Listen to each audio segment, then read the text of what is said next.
नमस्कार। दृष्टिकोण के सभी मित्रों को मेरा सादर प्रणाम। सुबह के कुछ 9:30 बज चुके थे। मनु आज करीब 4 साल बाद फिर उसी कॉलेज में खड़ा था जिसकी इमारत को बनते हुए उसने अपनी आंखों से देखा था।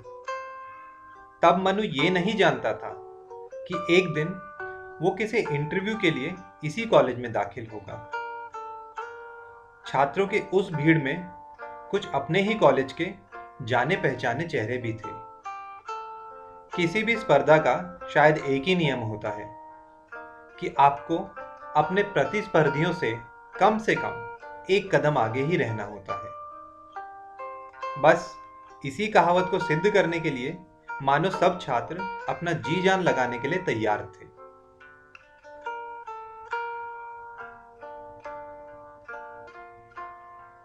कंपनी के एचआर मैनेजर ने सभी छात्रों को एक बड़े से हॉल में जमा होने के लिए कहा। छात्रों के जमा होने पर उन्होंने इंटरव्यू के चरणों के बारे में स्पष्ट करते हुए बताया। आप सभी छात्रों को सूचित किया जाता है कि आपका इंटरव्यू आज 3 चरणों में लिया जाएगा। पहला एक रिटन टेस्ट के रूप में होगा जिसमें आपकी टेक्निकल क्षमता को परखा जाएगा। जो छात्र उसमें उत्तीर्ण होंगे उन्हें एक ग्रुप डिस्कशन राउंड के लिए आमंत्रित किया जाएगा। जो छात्र उस राउंड में चुने जाएंगे उन्हें फेस टू फेस इंटरव्यू के लिए बुलाया जाएगा। सभी छात्रों को हॉल में बिठाया गया और बताई गई प्रक्रिया के अनुसार सभी छात्रों को कंपनी द्वारा तैयार किए गए प्रश्न पत्र दिए गए।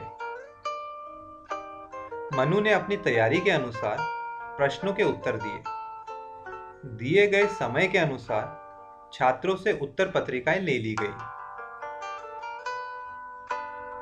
कंपनी से आई टेक्निकल टीम ने सभी छात्रों की पत्रिकाएं जांच करने के बाद चुने गए छात्रों को अगले चरण के लिए रुकने के लिए कहा। उत्तीर्ण हुए करीब 150 छात्रों में मनु भी एक था।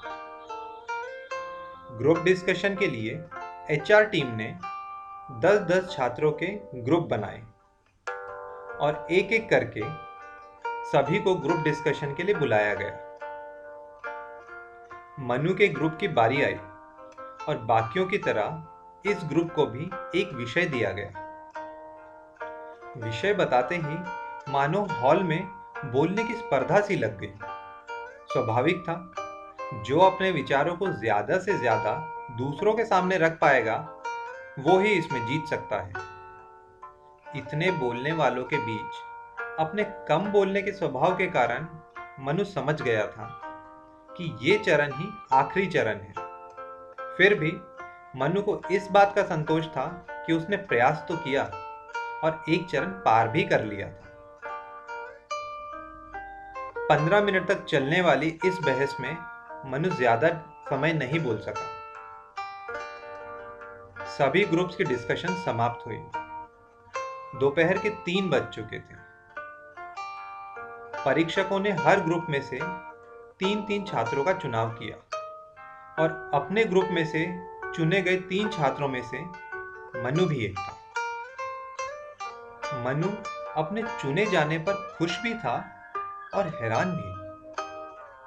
मनु अब उस इंटरव्यू के अंतिम चरण में था। परीक्षकों ने मनु को फेस टू फेस राउंड के लिए बुलाया।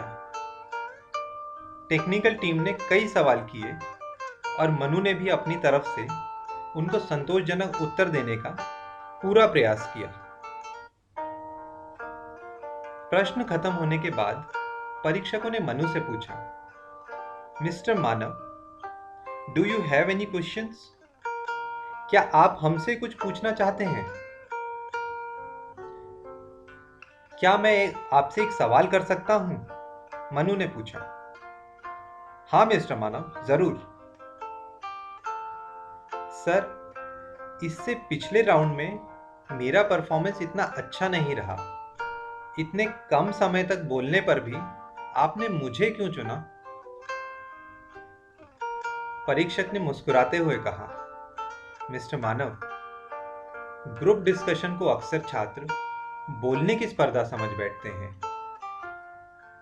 और बोलने की होड़ में लग जाते हैं।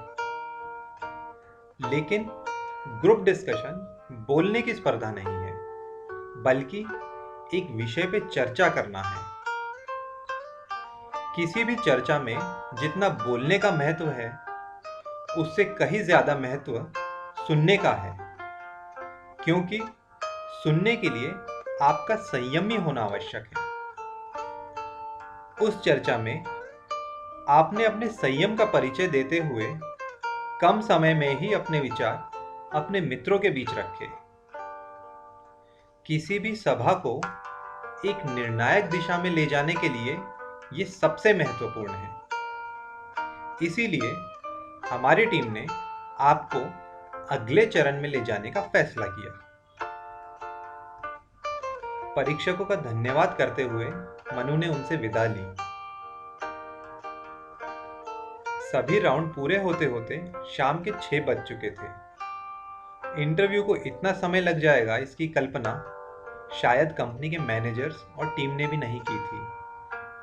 पूरा दिन लग जाने के बाद भी नौकरी के लिए चुने गए छात्रों का निर्णय नहीं हो सका। सफल छात्रों को बाद में सूचित किया जाएगा, ऐसा कहकर प्रक्रिया समाप्त कर दी गई। सभी छात्रों की तरह मनु भी बहुत थक चुका था। परिणाम ना मिलने के कारण मनु थोड़ा निराश भी था और चिंतित भी कि उसे ये नौकरी मिलेगी या नहीं। कि तभी बाबा के स्वर कानों में गूंजने लगे, तुम बस ये सोचकर इंटरव्यू के लिए जाओ कि ये एक अवसर है। अगर सफल हुआ तो एक अच्छी नौकरी मिलेगी, और अगर सफल नहीं हुआ तो भविष्य में आने वाले इंटरव्यू को क्लियर करने का अनुभव। तुम्हें तो हमेशा की तरह सिर्फ अपना सर्वोत्तम प्रयास करना है।